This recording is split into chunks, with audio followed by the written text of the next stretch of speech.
శ్రీపాద శ్రీవల్లభ చరితామృతము అధ్యాయము 7 ఖగోళముల వర్ణనము. ఓం శ్రీ గణేశాయ నమః.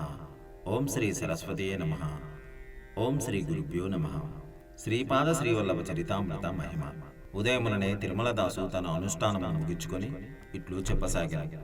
నాయన శంకరభట్టు, శ్రీపాద శ్రీవల్లభుల దివ్య చరిత్రము అమృతము, అశ్రుతము, అపూర్వము, అతర్క్యము.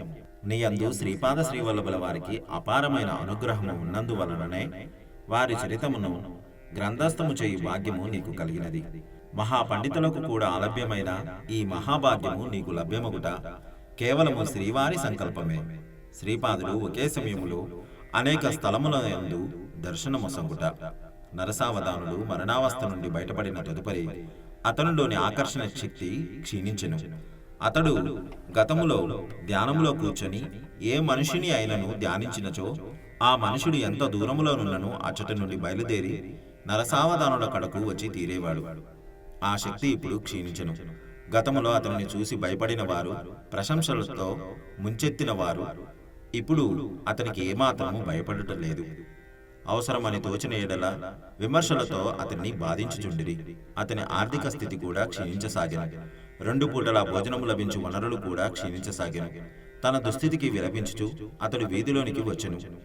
శ్రీ బాపన్నవధానుడు గారు తమ మనముని ఎత్తుకొని తమ గృహమునకు పోవుచుండిరి. రాజశర్మ గారింటి నుండి ఒక వీధి మలుపు తిరిగిన బాపనారుల ఇంటికి పోవు వీధి వచ్చును. శ్రీచరణులు తమ ఇంటి వద్ద కంటే తాతగారి ఇంటి వద్దనే ఎక్కువ కాలక్షేపము చేయుచుండేటివారు. శ్రీ నరసింహవర్మ గారింటికిని, శ్రీ పైండా వెంకటప్పయ్య శ్రేష్ఠి గారింటికిని యథేచ్ఛగా పోవుచుండేటివారు. నరసావధానుడు శ్రీపాదుల వారితో మాట్లాడవలనని తలిచెను. ముద్దుల మూటగట్టు ఆ దివ్య శిశువును ఒక్కసారి ఎత్తుకొని ముద్దాడవలనని వానికి తోచెను. నరసావధానుడు బాపనారులతో పాటు అటు పోవుచున్న శ్రీపాద వల్లభుల వారిని చూసెను. నరసావధానుల వంక శ్రీపాద శ్రీవల్లభులు చూసి చిరునవ్వు నవ్విరి. ఆ చిరునవ్వు సమ్మోహకముగా నుండెను. తదుపరి నరసావధానుడు వెచ్చములు తీసుకొనదలచి శ్రేష్ఠి ఇంటికి పోయెను. అచ్చట శ్రీపాద శ్రీవల్లభులు శ్రీ పైండా వెంకటప్పయ్య శ్రేష్ఠి గారి ఒడిలో ఉండెను. శ్రీపాదులు నరసావధానుల వంక దృష్టి సారించి విలాసముగా నవ్విరి. నరసావధానుల వెచ్చములు తీసుకుని ఇంటికి వచ్చి అచ్చటి నుండి నరసింహవర్మ గారింటికి పోయెను. ఆ సమయమున శ్రీ వర్మగారింట్లో శ్రీవల్లభులు వర్మగారి భుజములపై నెక్కి కూర్చొనియుండుటను చూసిరి. శ్రీవల్లభులు నరసావధానులను చూసి విలాసముగా నవ్విరి. ఈ విధముగా ఒకే సమయములో శ్రీవల్లభులు మాతామహుల ఇంటను, వర్మగారింటను, శ్రేష్ఠిగారింటను ఉండుటను గమనించిరి. ఇది కలయ, వైష్ణవ మాయయ అని నరసావధానుడు మీమాంసలో పడెను. ఊరిలోని జనములు తనను పరిపరి విధములుగా ఆడిపోసుకొనుచుండిరి. పాదగయ క్షేత్రములోని స్వయంభుదత్తుని విగ్రహము మాయమగుటకు తానే కారణమని నిందించుచుండిరి. గమ్యము లేని యాత్రికుని వలె నరసావధానుడు వీధుల వెంట తిరుగాడెను. పిచ్చివాని వలె ఇంటికి చేరెను. నరసావధానుడు భార్య పిచ్చివాని వలెనున్న తన భర్తను చూసి మిగుల దుఃఖించెను. తన బాధను వెళ్ళగక్కుకొనుటకు పూజామందిరములకు వెళ్ళెను.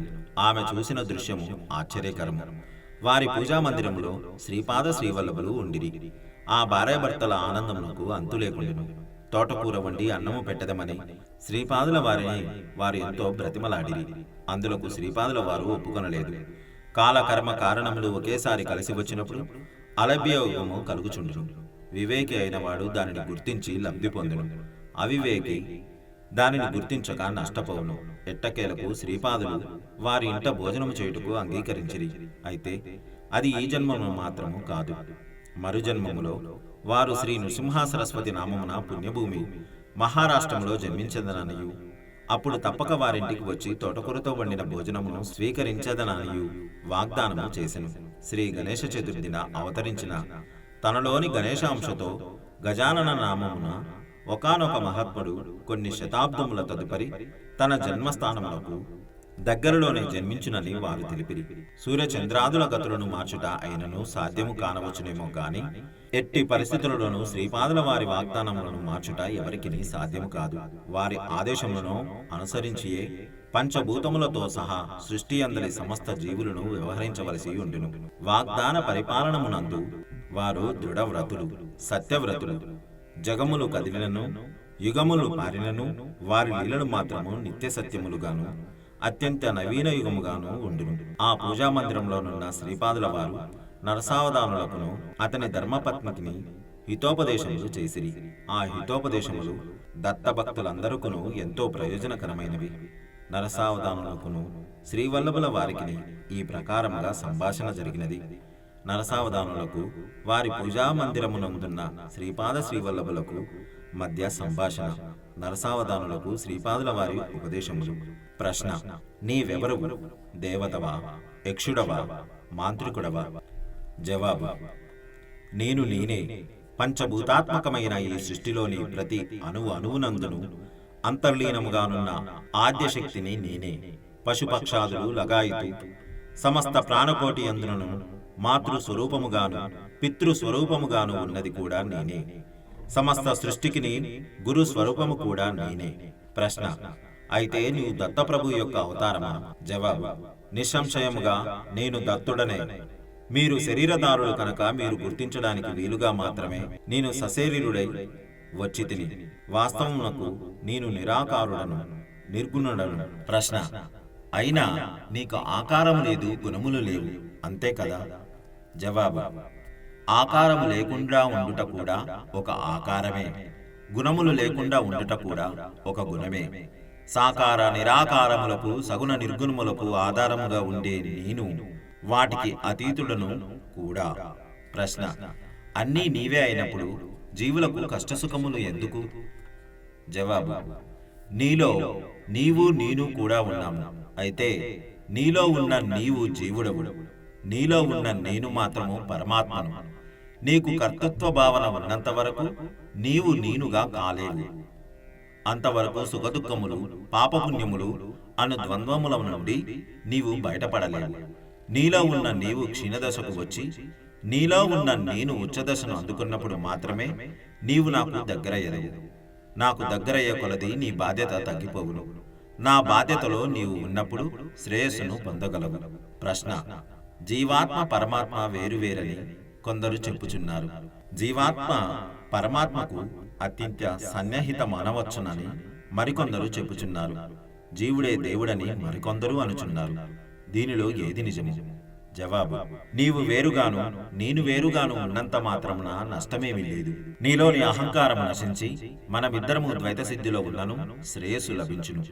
సమస్తమును నా అనుగ్రహం వలనే కలుగుచున్నదనియు నీవు కేవలము నిమిత్త మాత్రమైన తత్వమని తెలుసుకొనిన ఎడల నీవు ఆనంద స్థితిలో ఉండవచ్చును. మోహము క్షేమునందుటయే మోక్షము కనుక నీవు ద్వైత స్థితిలోను మోక్ష సంసిద్ధిని పొందగలవు. నీవు నాకు అత్యంత సౌమిప్య స్థితిలో ఉన్నప్పుడు నేను నీ ద్వారా అభివ్యక్తమగుచుందును. నాలోని సర్వశక్తులను నీ యందు అభివ్యక్తమగుచున్నప్పుడు నీలోని అహంకారము నశించినప్పుడు నీలోని మోహము క్షయమగును. విశిష్టమైన ఈ అద్వైత స్థితి యందు నీకు ఆనందము సిద్ధించును. మోహము లేదు గనక ఇది కూడా మోక్షమే. నీలోని అహంకారము పూర్తిగా నశించి కర్తృత్వ భావన సంపూర్తిగా దహింపబడినప్పుడు నీవు అనున్నది మిగులక నేను అన్నది మాత్రమే ఉండును.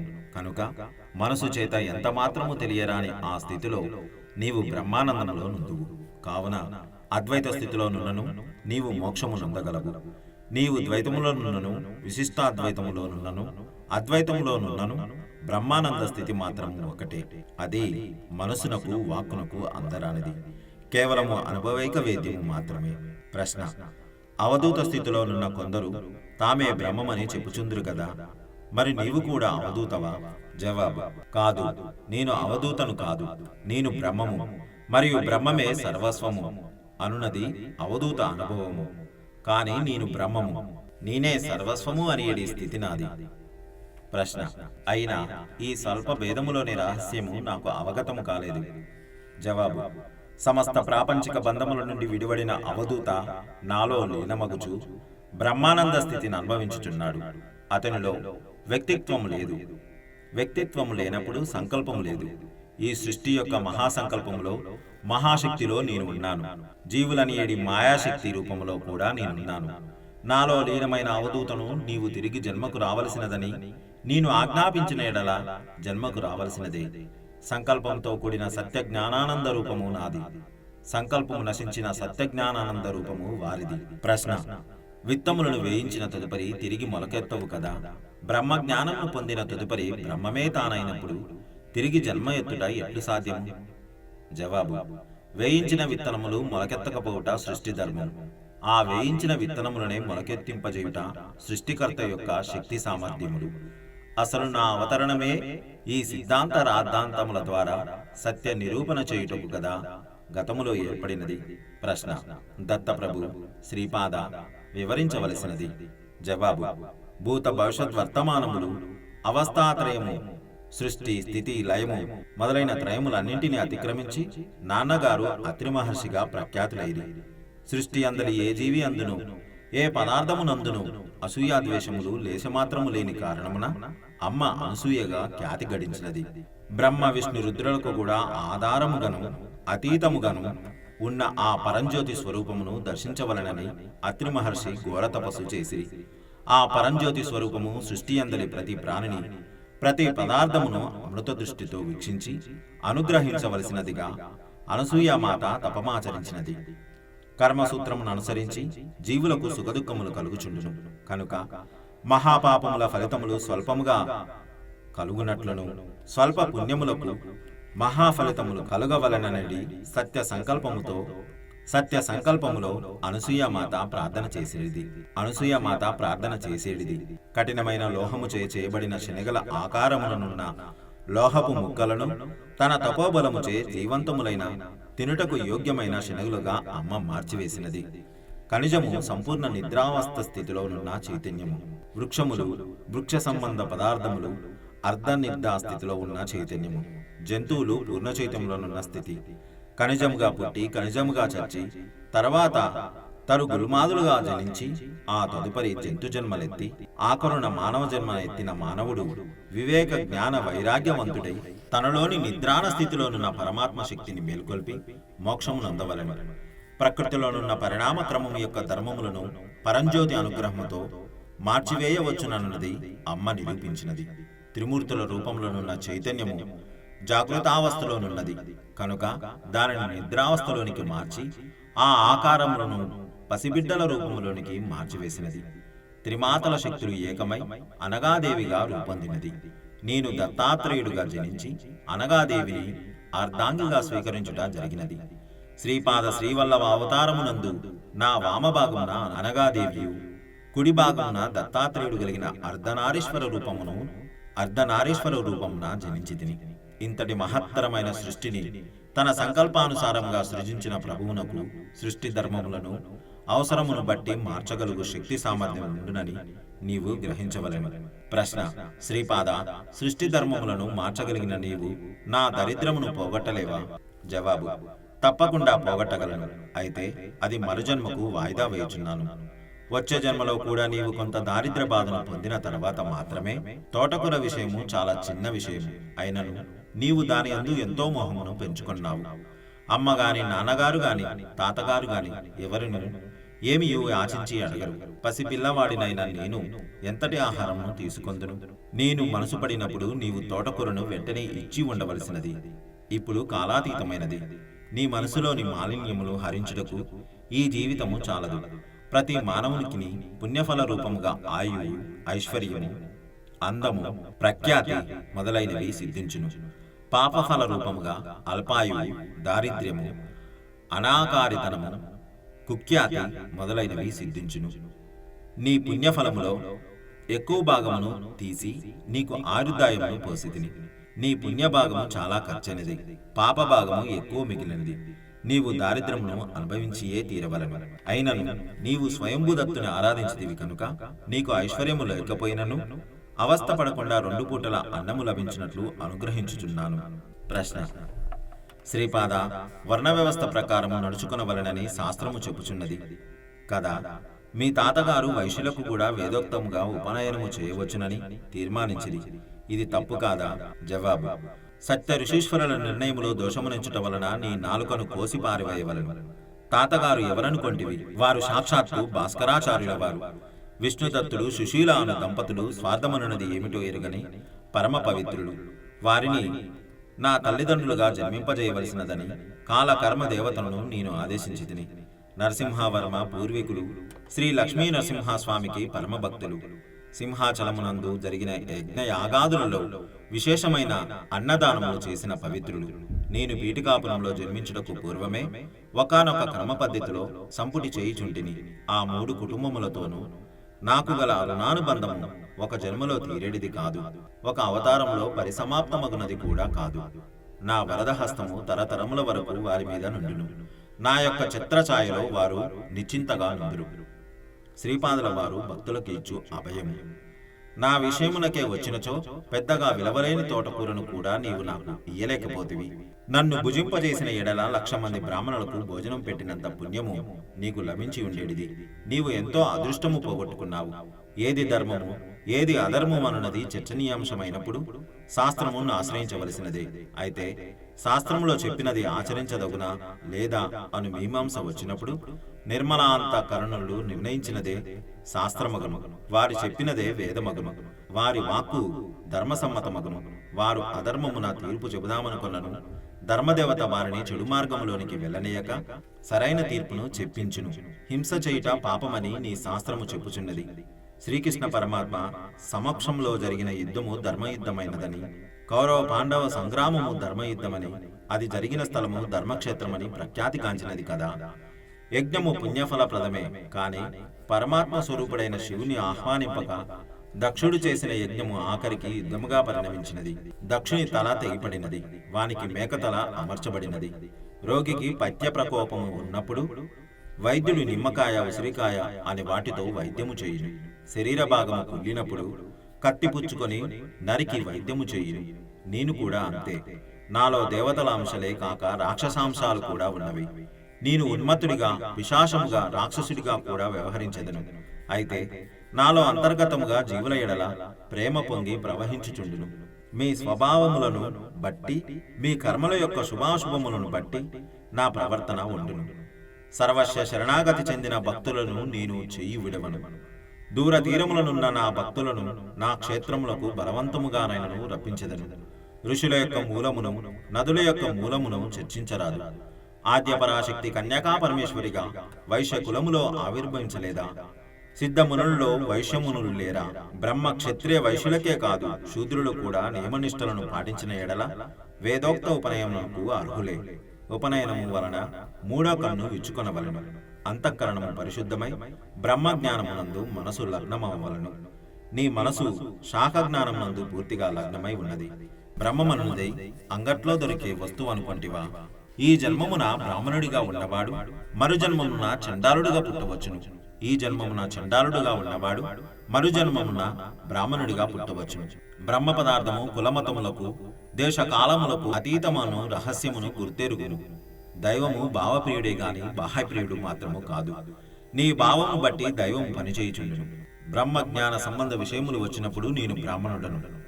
దర్బారు చేయుతూ భక్తుల యోగక్షేములు విచారించుచు వారిని అనుగ్రహించినప్పుడు నేను క్షత్రియుడను. ప్రతి జీవికి ఆ జీవి చేయు పాపపుణ్య కర్మలను బట్టి వేతనము నిర్ణయించబడును. ప్రతి వాని వేతనమును నా వద్ద ఉన్నది. తూచి కొలచి ఎవరికి ఎంతెంత ఇవ్వవలసినది లెక్క చూసుకున్నప్పుడు నేను వైశ్యుడను. భక్తుల బాధలను కష్టములను నా శరీరం మీదికి ఆకర్షించుకొని వారికి సుఖశాంతులను కలుగజేయటం వలన సేవాధర్మము నెరుపుట వలన నేను శూద్రుడను. జీవుల యొక్క పాపమును ప్రక్షాళనము చేయునప్పుడు నేను చాకలని. మరణించిన జీవులను కాల్చి బుడిద చేసి ఉత్తమ జన్మను ప్రసాదించుచున్నాను. అందుచేత నేను కాటి కాపరిని. ఇప్పుడు నేను ఏ కులము వాడినో తేల్చి చెప్పవలసినది. ప్రశ్న: శ్రీపాద, క్షమించవలసినది. నేను అజ్ఞానిని, నీవు దత్తప్రభువే.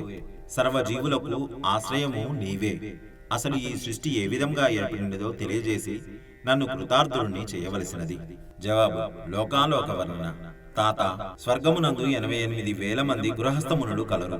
వారు పునరావృత్తి ధర్మము కలవారు. ధర్మమును తిరిగి ప్రచారం చేయు నిమిత్తము బీజభూతులై ఉన్నారు.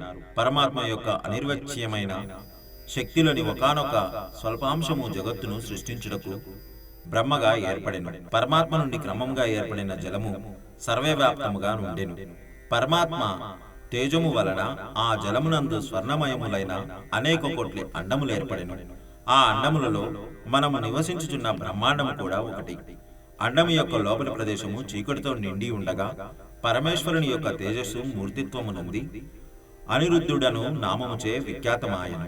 ఆ అండమును తన తేజోమహిమచే ప్రకాశింపజేసినందున హిరణ్య గర్భుడని, సూర్యుడని, సవిత అని, పరంజ్యోతి అని అనేక శబ్దములచే వేదములలో వ్యవహరింపబడెను. త్రేతాయుగమునందు పీఠికాపురములో సవితృకాటక చయనమును భరద్వాజ మహర్షి నిర్వహించును. అనేక కోట్ల బ్రహ్మాండముల నిండియున్న దత్తాత్రేయ తేజస్సును ఉద్దేశించి సవితృకాటక చయనము చేయబడినది. సత్యలోకమున అనువైన నిరామయ స్థానమున యుక్త స్థానమున్నది. త్రికండ సోపానములో వసురుద్రాదిత్యులను పిలువబడు పితృదేవతలుందురు. వీరు నిరామయ స్థాన సంరక్షకులుగా ఉందురు. కారణ బ్రహ్మలోకము అనున్నది చతుర్ముఖ బ్రహ్మ నివాస స్థానమై ఉన్నది. ఇది విద్యాస్థానమనియు మూల ప్రకృతి స్థానమనియు పేరుగాంచిన శ్రీనగరము ఆ పైననున్నది. దానికి పైభాగమున మహా కైలాసమును, ఆ పైన కారణ వైకుంఠమును కలవు. సత్యలోకములో పురాణపురమనున్నది విద్యాధర స్థానము. తపోలోకములో అంజనావతిపురమునందు సాధ్యులు అనువారు ఉందురు. జనలోకములో అంబావతిపురమునందు సనక సనందనాది ఋషులు ఉందురు. మహర్లోకములో జ్యోతిష్మతిపురమునందు సిద్ధాదులుందురు. సువర్లోకమని పిలువబడు స్వర్గలోకములో అమరావతిపురమునందు దేవేంద్రాది దేవతలుందురు. ఖగోళమునకు సంబంధించిన గ్రహ నక్షత్రాదులు గల భువర్లోకములో రదంతరపురమందు విశ్వకర్మాను దేవశిల్పి గలడు. తాత భూలోకమందు 2 భాగములు కలవు. మానవులు నివసించు దానిని భూలోకమని అందరు. ఇదిగాక మహాభూమి అనున్నది మరియొకటి కలదు. ఇది భూగోళమునకు 5 కోట్ల బ్రహ్మాండ యుజముల దూరమున దక్షిణమునగా నున్నది. మర్త్యలోకమనగా భూలోక భువర్లోకములు. దీనిలో మహాభూమి కూడా చేరియే ఉన్నది. పాతాళమనగా అతల వితల సుతల రసాతల తలాతల మహాతల పాతాళములనున్నవి. స్థూలముగా వీటిని స్వర్గమర్త్య పాతాళములని అందరు. మనము నివసించేడి ఈ భూగోళమునకు దిగువనున్న మహాభూమి అనున్నది మధ్య భాగమునందు మిర్రుగా నుండి చక్రాకారముగా నున్నది. అందువలన ఉపరి భాగమునందు సూర్యచంద్రుల ప్రకాశము నిరంతరము ప్రకాశించుచున్నది. సదా వెలుతురు ఉండుటచే అచ్చట కాల నిర్ణయము లేదు. ఈ మహాభూమి మీదనే సప్త సముద్రములను సప్త ద్వీపములను కలవు. జంబూ ద్వీపమనున్నది దీని అందే కలదు. భూలోకము భువర్లోకము రెండునూ చేరి మర్త్యలోకమని పిలువబడుచున్నది. భూలోకమునందు మహాభూమి అనియు భూగోళమనియు 2 విధములు కలవు. సృష్టి ఆది అందు సమస్తమును జలములో నిండి ఉండెను. ప్రజాపతి సృష్టి చేయదలచి తపమనరించగా నీటి మీద పుష్కరవర్ణము దర్శనీయమాయను.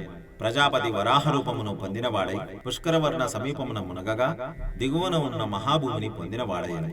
ఆ మహాభూమి నుండి కొద్దిగా తడిమట్టిని స్వీకరించి తన కొరలచే కొట్టి వేరు చేసి నీటి పైభాగమునకు తెచ్చెను. ఆ మృత్తును పుష్కర పర్ణమునందుంచగా తదుపరి అది పృథ్వీనామము పొందెను. తాత దీనినే భూగోళమని పిలిచెదరు. మహాభూమి నుండి భూగోళము మధ్య 5 కోట్ల బ్రహ్మాండ యోజనముల దూరము కలదు. మహాభూమి అనున్నది 50 కోట్ల యోజన విస్తీర్ణము కలిగి ఉన్నది. జంబూ ద్వీపమనున్నది మహాభూమి అందే కలదు. దానిలో నవఖండములు ఉన్నవి. దైవఖండమునందు దేవతలు నివసించెదరు. గభస్తి ఖండమునందు భూతములుండెదరు.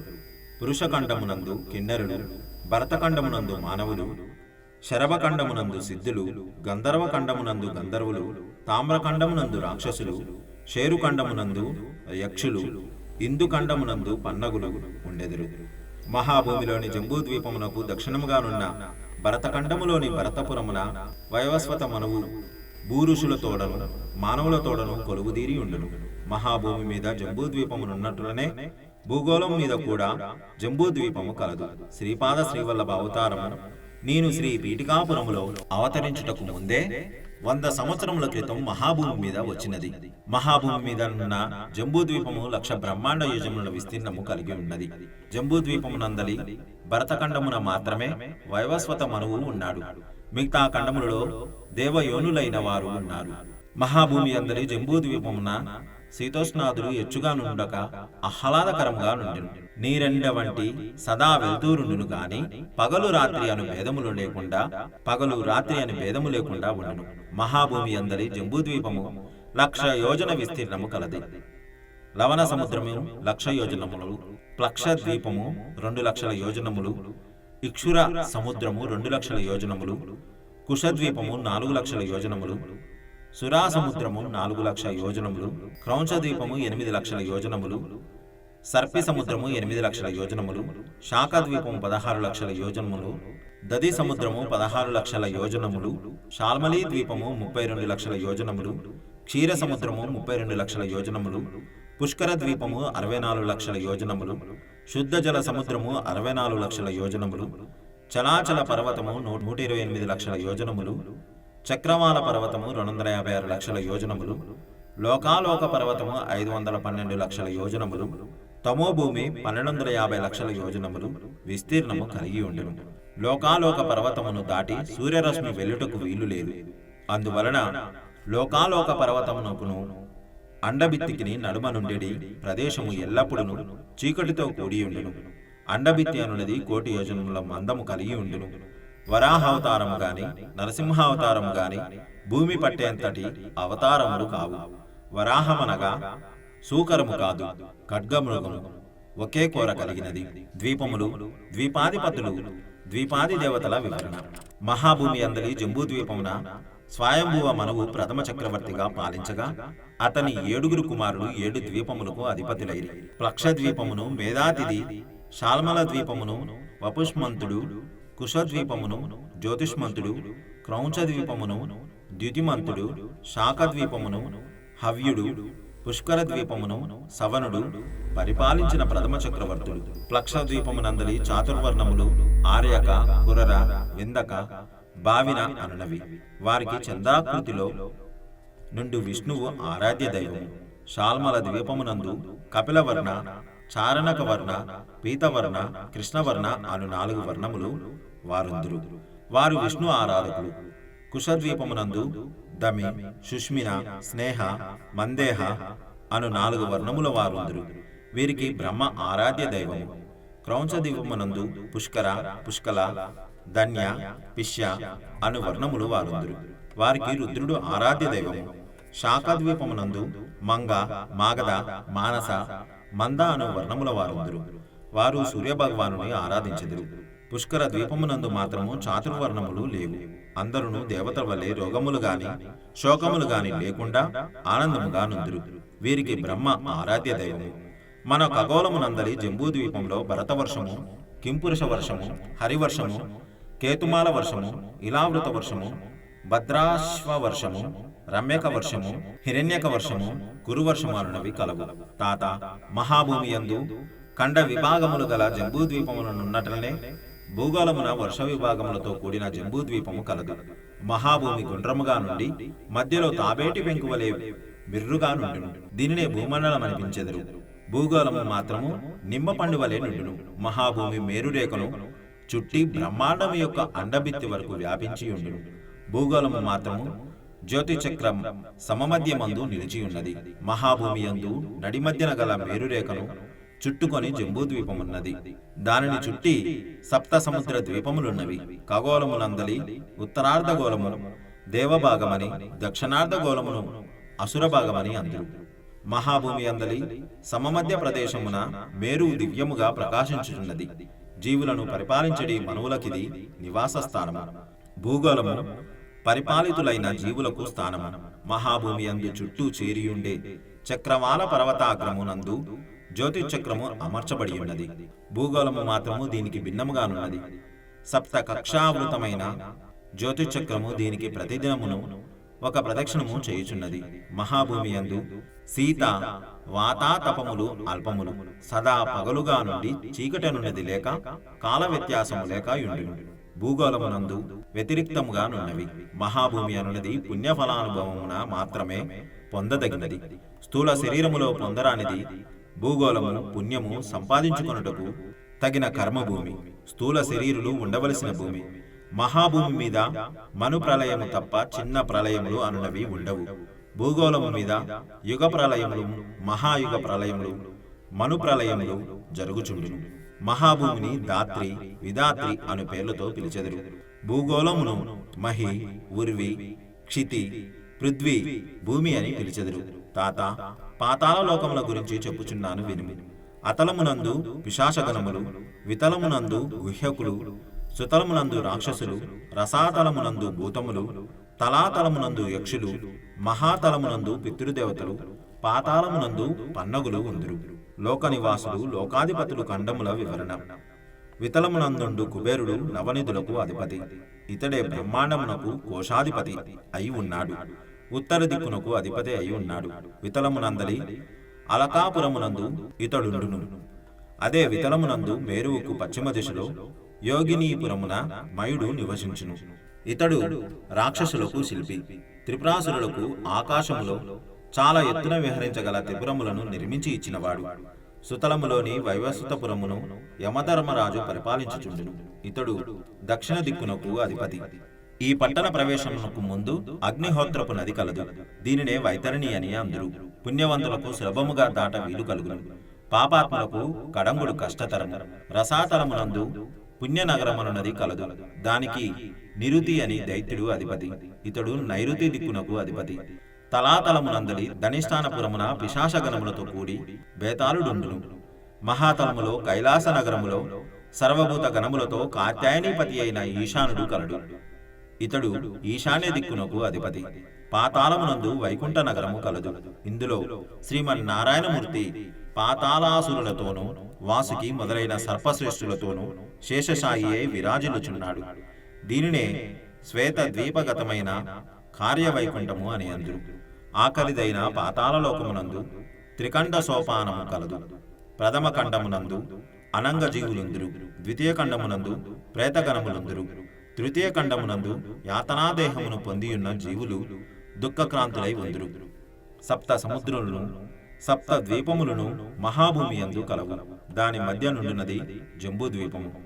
ఇది 9 ఖండములుగా విభజింపబడి ఉన్నది. దక్షిణమునందున్న దానికి భరతఖండమని పేరు. దీనిలో భరతపురమునందు స్వయంభువ మనువు ఉండెను. అనేకులైన పుణ్యజీవులు ఋషులు స్వయంభువ మనువు పరిపాలనలో ఉందిరు.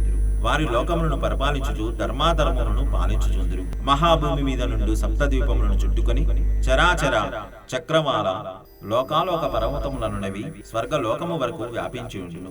ఇవి ఎంత మాత్రము వెలుతురును తమ గుండా ప్రసరింపనయ్యని పొరలు. మహాభూమికి దిగువన 7 అధోలోకములు కలవు. వీటినే సప్తపాతాళములని అందురు. అతల లోకమునున్నది పిశాచములకు నివాసము. వితల లోకమునందలి అలకాపురిలో కుబేరుడుండును. వితల లోకమునందలి యోగినీపురములో రాక్షసులతో కూడి మయుడు అనువాడును. సుతలమునందు బలిచక్రవర్తి తన పరిజనులైన రాక్షసులతో నివసించును. వైవస్వతపురమునందు యమధర్మరాజుండును. ఇందలి నరకాదులందు పాపజీవులు యాతనను పొందుదురు. రసాతలములోని పుణ్యపురమన్నది నైరుతి స్థానము. దీనిలో భూతాది వర్గములుండును. తలాతలమునందలి ధనిష్టాపురములో బేతాళులుండును. తలాతలమునందలి కైలాసాపురములో రుద్రుడుండును. మహాతలమనున్నది పితృదేవతలకు నివాసము. పాతాళమునందు శ్వేత ద్వీప వైకుంఠము కలదు. దీనిలో నారాయణుడుండును. మేరువునంటి పెట్టుకున్న అధోభాగమందు అనంగజీవులు ప్రేతగణములు యాతనాదేహములు ఉందురు. నిరాలంబ సూచ్యగ్రస్థానమున దానిలో మహాపాతకులుందురు. భోజనానంతరము రౌరవే అపుణ్య నిలయే పద్మార్బుద నివాసినాం అర్దినాం ఉదకం దత్తం అక్షయ్య మోపతిష్టతి అని ఉత్తరాపోషణలో ఉదక ప్రదానము వీరికే చేయబడుచున్నది. లోకముల పేర్లు, వాటి విస్తీర్ణతల వివరణ. భూలోకమునందు గల భూగోళము మహాభూమి వేరువేరు అని చక్కగా గ్రహింపు. భూగోళ బిందువుకి ఉపరి ప్రదేశమున ఊర్ధ్వ ధ్రువస్థానము వరకు గల ప్రదేశములో మేరురేఖయందు ప్రకాశించున్నది సూర్యలోకము. ఇది సూర్యదేవత ఉండు లోకము. సూర్యగ్రహ మండలము ఎంత మాత్రము కాదు.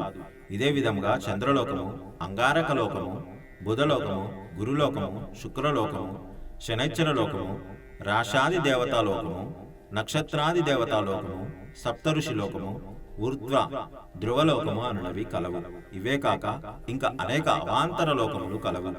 భూమధ్య బిందువు నుండి సూర్యలోకము 1,00,000 బ్రహ్మాండ యోజములలో కలదు.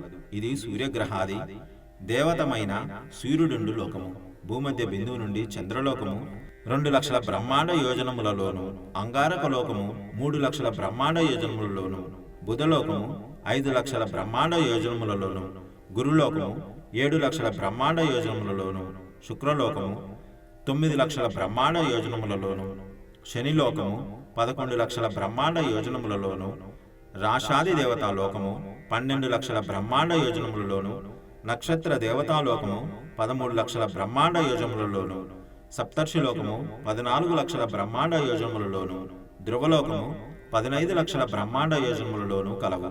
ఇదే విధముగా భూమధ్య బిందువు నుండి రకరకములైన దూరములలో స్వర్గలోకము, మహర్లోకము, జనలోకము, తపోలోకము, సత్యలోకము కలవు. భూమధ్య బిందువు నుండి బ్రహ్మాండమును చుట్టిన గోడ అనగా అండబిత్తి వరకు 24,50,00,000 బ్రహ్మాండ యోజనముల దూరమున్నది. భూమధ్య బిందువు నుండి అండబిత్తి బయటకు 25,50,00,000 బ్రహ్మాండ యోజనముల దూరమున్నది. భూలోక, భువర్లోక, సువర్లోకములు ప్రళయకాలమునందు నశించును. సువర్లోకమునకు పైన మహర్లోకము కొంత నశించి కొంత నిలిచియుండును. ఆ పైన నుండి జనలోక, తపోలోక, సత్యలోకములు బ్రహ్మ జీవితాంతమున గాని నశింపవు. స్వర్గమనగా సువర్లోక, మహర్లోక, జనలోక, తపోలోక, సత్యలోకములను మరియు అండబిత్తి వరకు. ప్రశ్న: దత్తుడు అనగా ఎవరు? నరసావధానులు తాత, దత్తతత్వము నీకు అనుభవంలోనికి రావాలనన్నా కొన్ని లక్షల జన్మలు కావలసి వచ్చును. కోటాను కోట్ల బ్రహ్మాండములంతటి వ్యాపించి ఉండి దానిని అతిక్రమించియున్న ఏకైక తేజోమహారాశియే దత్తుడని తెలియము. ఆ దత్తప్రభువే సాక్షాత్తు నీ ఎదుటనున్న శ్రీపాద శ్రీవల్లభుడని తెలియము. శ్రీచరణుల హితబోధనను విన్న నరసావధానులను అతని భార్యయును నిర్గాంతపోయిరి. 7 ఏళ్ల వయసు ఉన్న ఈ పసికందు ఇంతటి మహత్తర విషయములను సాధికారంగా చెప్పుటయును తానే సాక్షాత్తు దత్తుడనని తెలియజేయుటచే నరసావధానులను అతని భార్యయు వెక్కి వెక్కి ఏడవసాగిరి. కనీసము ఆ దివ్య శిశువు శ్రీచరణను స్పృశించగోరిరి. దానికి శ్రీవల్లభులు నిరాకరించిరి. నరసావధానుల దంపతులు తాము కూర్చున్న చోటు నుండి కించెత్తు కూడా కదలలేకపోయిరి. శ్రీపాదుల వారు, నేను దత్తుడను, కోటాను కోట్ల బ్రహ్మాండములనంతా వ్యాపించి ఉన్న ఏకైక తత్వమును, దిక్కులనే వస్త్రముగా కలవాడను, దిగంబరుడను. ఎవరైతే త్రికరణ శుద్ధిగా దత్త దిగంబర, శ్రీపాద శ్రీవల్లభ దిగంబర, శ్రీ నరసింహ సరస్వతి దిగంబర అని కీర్తన చేయుదురో అచ్చట నేను సూక్ష్మరూపములో సదా ఉందును. మా మాతామహులైన శ్రీ బాపనార్యులు పరదేశము నుండి వచ్చి పాదగయ క్షేత్రమునందు శ్రాద్ధాది కర్మలు నిర్వహించుకున్న వారికి ఉచితముగా భోజన వసతి సౌకర్యములు కలిగించుచుండగా నీ స్వయంభు దత్తుడేడి అదృశ్యమాయనుగా అని ఆక్షేపించిదివి. ఆ దత్తుడను నేనే జన్మించిన పవిత్ర గృహమున విడిది చేయువారు తప్పక పవిత్రులగుదు. వారి పితృదేవతలకు పుణ్యలోకములు ప్రాప్తించును. బ్రతికి ఉండిన జీవులనే కాక చచ్చిన జీవుల యొక్క యోగక్షేమలను చూడవలసిన ప్రభువును నేను. నాకు చావు పుట్టుకలు రెండును సమానమే. అయినను నీవు స్వయంభూదత్తుణ్ణి ఆరాధించిన దానికి ఫలితము ఇదా అనే వెద చెందుతున్నావు. నీ మీద పడిన అపవాదు పోవునటులా స్వయంభుదత్తుడు త్వరలోనే కల్పించును. ప్రతిష్ఠ కూడా జరుగును. నీకు ఆయుర్దాయమిచ్చి తిని దత్తధ్యాసలో నుండుము. మరు జన్మమున కటాక్షించదనని అభయమిచ్చుచున్నాను. ఈ జన్మమున నా పాదుకలను స్పర్శ చేసేటంతటి మహాపుణ్యము నీకు లేనేలేదు. కోటాను కోట్ల బ్రహ్మాండమును సృజించి రక్షించి లయము చేయు ఏకైక ప్రభువునైన నేను నా వరదహస్తముతో నిన్ను ఆశీర్వదించుచున్నాను అని పలికిరి. మహాభయంకర శబ్దముతో శ్రీచరణుల శరీరం నందలి అను పరుమానవులు విఘటము చెంది శ్రీపాదులు అదృశ్యులయ్యారు. నాయన శంకరభట్టు, శ్రీపాదులు స్వయముగా తమ నామము చివర దిగంబర నామమును చేర్చి జపించుటలోని మర్మమును ఈ రకముగా తెలియజేసిరి. వారు సర్వ వ్యాపక తత్వము, నిరాకారమైన ఆ తత్వము సాకారముగా ఎట్లు ఆవిర్భవించునో మన ఊహకందని విషయము. పసిబాలక రూపమున కపట వేషమును ధరించి వచ్చిన ఆ జగత్ప్రభు పసితనము నుండి చేయు లీలలకు అంతమెక్కడా? శ్రీపాద శ్రీవల్లభులకు జయము జయము. సర్వం శ్రీపాద శ్రీవల్లభ చరణారవిందార్పణమస్తు. స్వస్తి. సర్వే జనా సుఖినో భవంతు. గోవులను సేవించండి, గోవులను రక్షించండి. ప్రకృతిని కాపాడడం మన ధర్మం. దయచేసి ప్రతి ఒక్కరూ ఒక మొక్క అయినా నాటండి. ఇలాంటి మరిన్ని వీడియోల కోసం మా అనంత భక్తి సనాతన ధర్మ ఛానల్ని సబ్స్క్రైబ్ చేసుకోండి.